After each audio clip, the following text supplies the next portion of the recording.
Alrighty, yo, what is up, Knights? Aegis Rick here, back with some more DFO Rush. This time on my Battle Mage.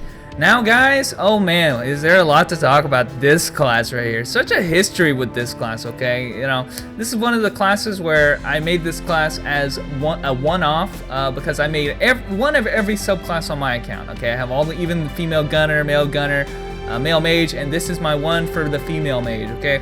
I don't have any other the female mage, I don't play them, and quite frankly, I didn't like this class to begin with, but I decided, you know, I needed a little bit of help in terms of gear because I was doing a lot of TOD. This is an alt character of mine, so obviously TOD if I don't care about him that much, but you know what? I decided to farm a Halidom set. Now, as I explained this, this is a pet that, or a character that I got the Awakened 1 set, and I even got the Petite Pet when it came out, just because I think it looked pretty dang cute. Same thing with the pet. So anyway, let me explain this story real quick. So I decided, you know what, I need to get a Halidom set because TOD is a little bit difficult on this character, and that's hard to explain because even while I guess that's not too different from what I expected, just because as I was leveling this character, I was just barely getting by on like easy scenario difficulty. That's kind of how it went when I played this character. So I was like, man, this character needs a little bit of help, and I didn't bother getting any kind of Halidom or anything like that. Wasn't obviously gonna get an OV set. So what did I do?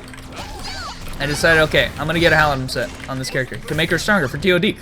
But you know, you look at if you're doing it properly, you're actually looking at what skills the Halidom sets get, because you can farm any level Halidom you want just as easily as the next. Some take longer. Obviously, the 85 one takes much longer than the 81 actually. So it turns out that the set for the level 81 is not nearly as good for the 85 one. So I needed to get the 85 set, right?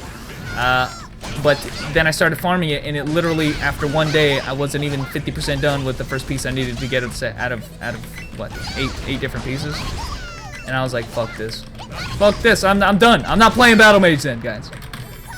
And we're forgetting to turn on, as I'm telling you the story, I'm forgetting to turn on this buff. But you know what? I did it for one piece, and I decided I'm done. So I decided I'm going to get the Halidom set, but I'm going to do it in a different way. And I was told of the compound system. You can actually, obviously I know all about the compound system. Made a guide video after all, but you can use some of your rare equipment to transform it into a legacy, and then you could transform that legacy into a Halidom. And that's exactly what I did. Problem is, that process is very expensive. So I spent that money though. And let me tell you something, I told you guys the story because as I'm getting fucking destroyed here and canceled and I can't get to him at all. Stop it, please. Okay. I told you guys the story because let me tell you something. That was the biggest investment I have made on a character that I figured my alt, and it was the best one I've made, as I am getting annoyingly pushed all over the place here. It is the best one I made for Battle Mage, guys. It is or on my alts. And that is because this character, I think even above the Avenger, which I mentioned in the last video, this character becomes a different character entirely with a little bit of gear. And I say that because of the speed mostly of the Halidom sets. Right now I'm rocking a bunch of Battle Groove, which gives me a lot of damage based on, you know, a lot of strength based on how well I can maintain my combo hit counter, which is nice, but it really is the speed. You can see my move speed, my attack speed, the skills come out so quickly now, and it really is necessary for this kind of class. You are a combo heavy class, obviously, since your passive literally is like, here you get damage based on what your combo hit counter is. So obviously, you know, combos are a big deal, but when you can do the combos as fast as you can now, when you get the Halidom set, trust me, this is way faster than what it was before, and the damage is also comparable, you know, also to boot, you know, as you can use your chasers here. I am going a pole mastery build, so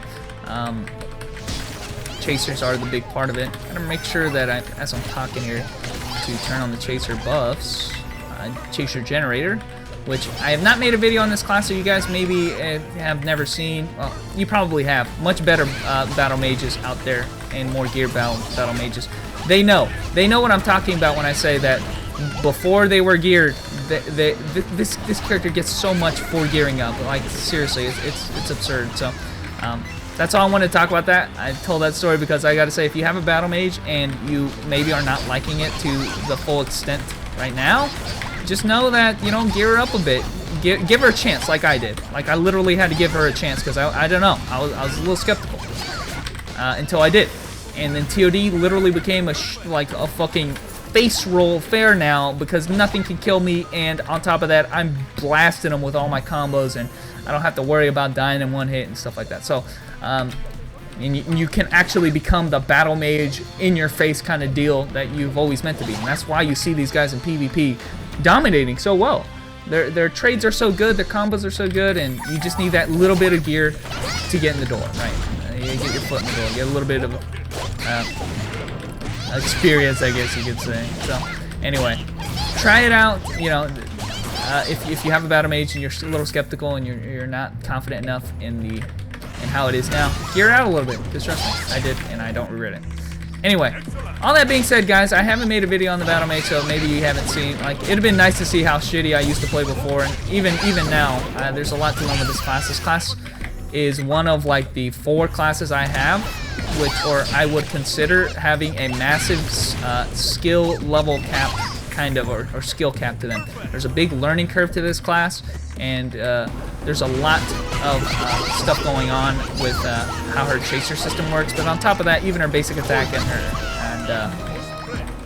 you know, I gotta be honest.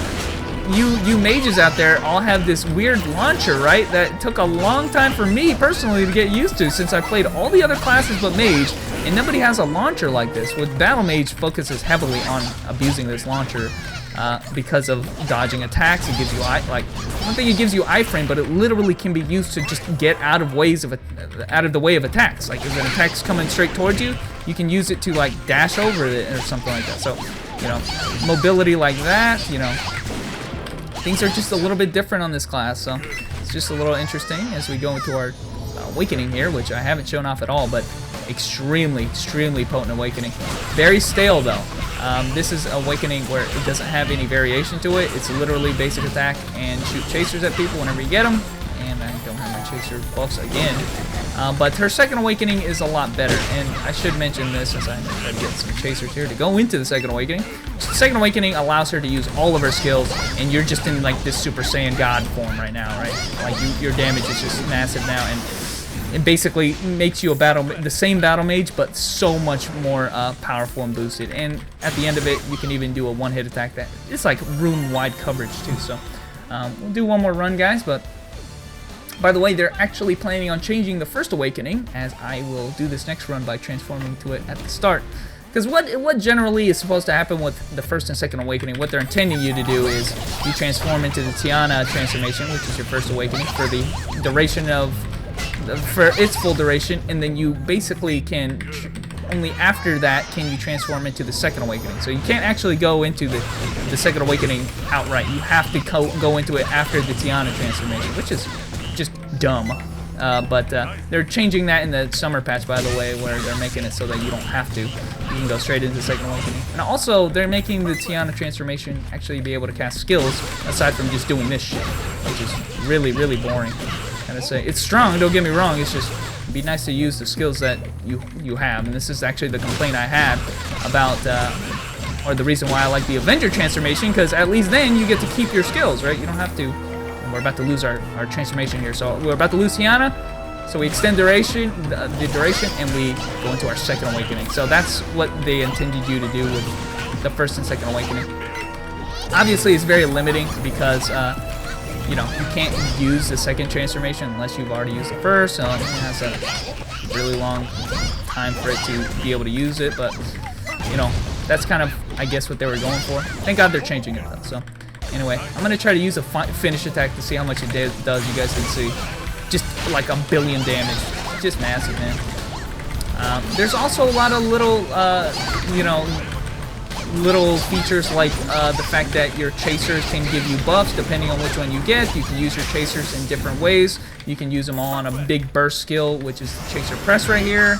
Or you can use them in the fusion chaser, which it depends on which build you're going. You can go the spear or the pole. You'll use chasers in different ways. So again, there's a huge skill ceiling with this cap, let alone, you know, the fact that you have to relearn how to use the, you know, launcher and how the mage works in general. You know, you have the chasers to deal with. There's a lot to learn with this class, and that's why I like it a lot. Just know that, like I said at the start of the video, gear plays a significant role in how well you'll enjoy this class. It changes the class entirely, and I can only imagine if I actually got way more gear than just, you know, the standard Halidom affair. I can imagine how fun this class would be at just you know, massive damage. It'd be really fun to gear this character out. Sadly, I got my knight to deal with, which is much the same deal. But anyway, guys, thanks for watching. There was a little bit of battle mage action, and I will catch you knights. Oh.